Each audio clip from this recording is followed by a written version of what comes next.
Hi, everybody. I'm Mara's mom, Kathy Izzo. I'm also known as the Love Artist for various reasons that are better explained maybe in another video. But I'm really, really thrilled that Mara asked me to be here to teach you guys some things about Mercury retrograde.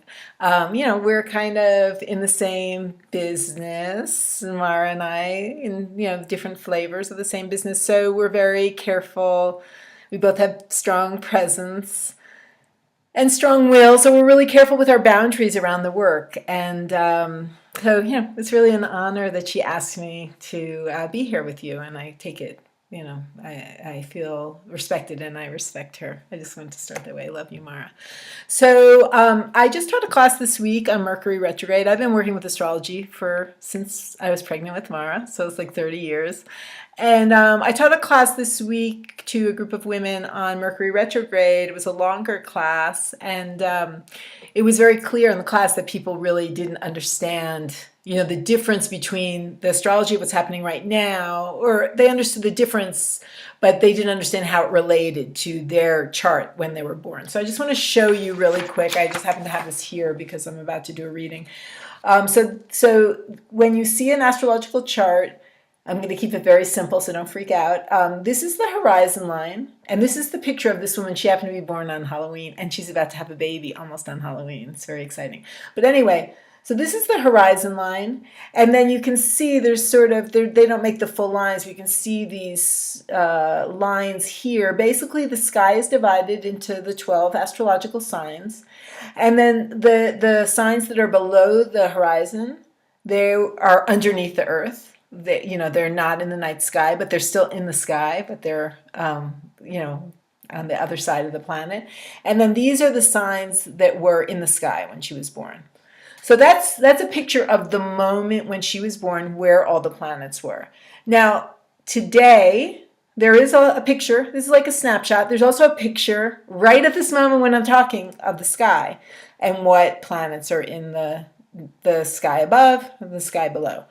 For these larger things like Mercury retrograde, or you hear like Pluto, you might be hearing Pluto and Uranus have been squared for a really long time. Those kinds of things, it doesn't really matter if it's in the night sky or the morning sky or whatever. That's more for a personal chart, but it does matter the signs that it's happening in. So I just want to talk about that.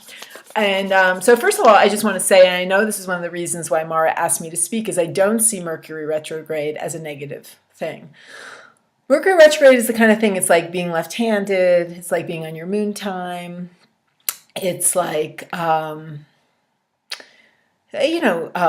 being in contemplation in a cave, meditating. It's like dreaming. It's a time when the rational mind is disabled. And I think all of us understand you probably wouldn't be in a course like this if you didn't think that that was an important time. So I think the main problems, this is like just in a nutshell, the main problems with Mercury is when you're trying to hang on to the organization that your rational mind offers.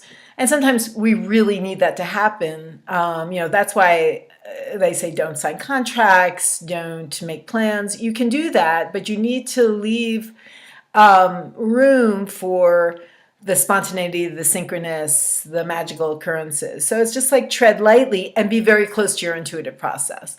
And, I'll leave that up to Mara in this class, working with the goddesses and the moon energy. And, she's giving you a lot of tools on how to stay close to that. And as women, especially if you are on your moon time, that's a really good time. But just in general, we're such vessels, and we're such water creatures that it's actually feels like coming home when we tune into that intuitive self. It doesn't mean that we're not practical and rational. So actually, I think Mercury is a time when things might make a little bit more sense if you let them. So you're giving yourself that space.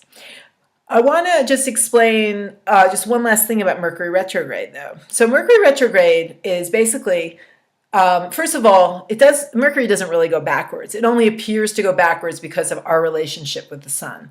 So it just has to do with the speed of the planet, that the way it appears from Earth, that it's going backwards. The planets always just move forward. But since it's about our life and about our perception, we see Mercury going backwards. So This is how Mercury retrograde works. You're driving in your car, you leave your house, you're driving, like, say, 10 miles to go somewhere.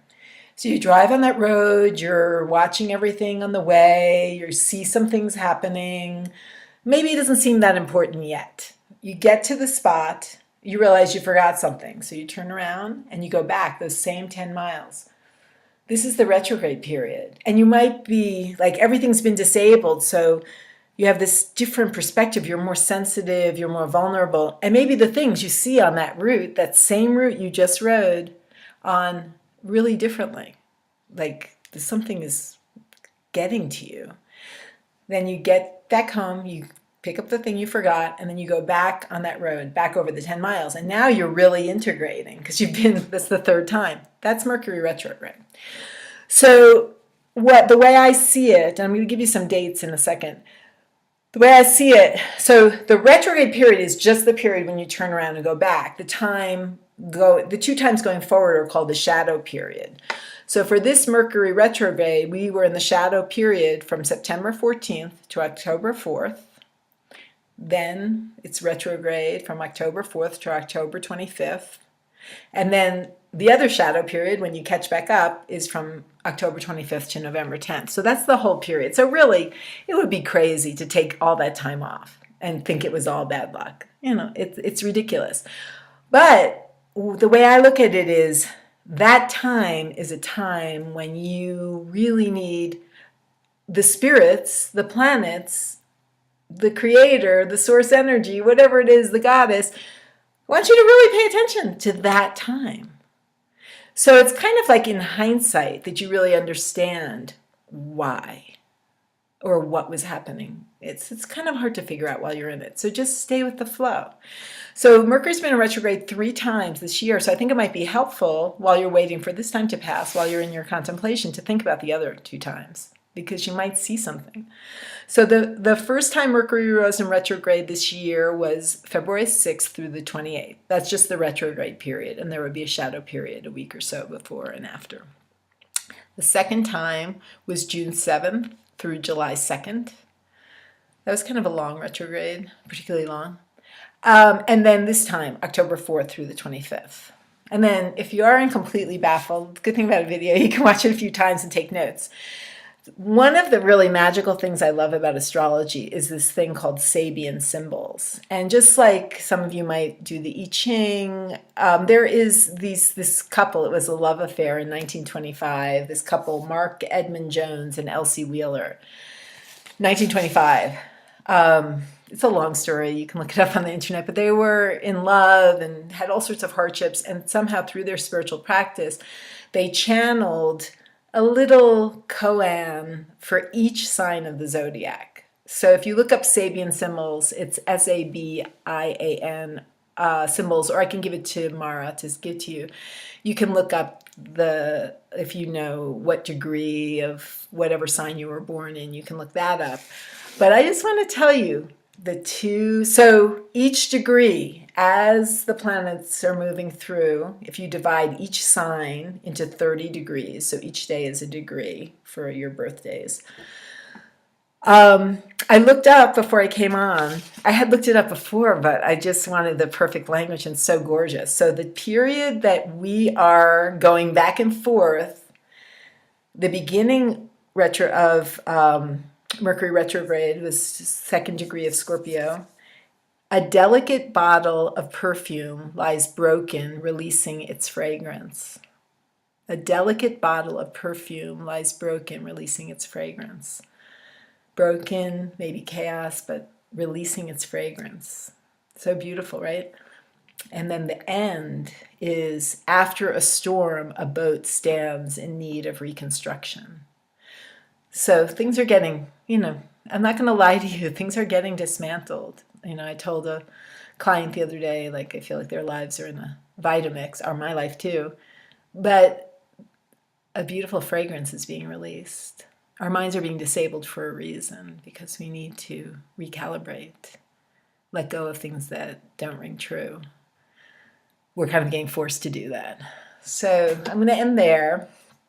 a little bit longer than I planned, but so much love to all of you. You're so lucky to get to work with Mara. And yeah, don't be a stranger. Bye bye.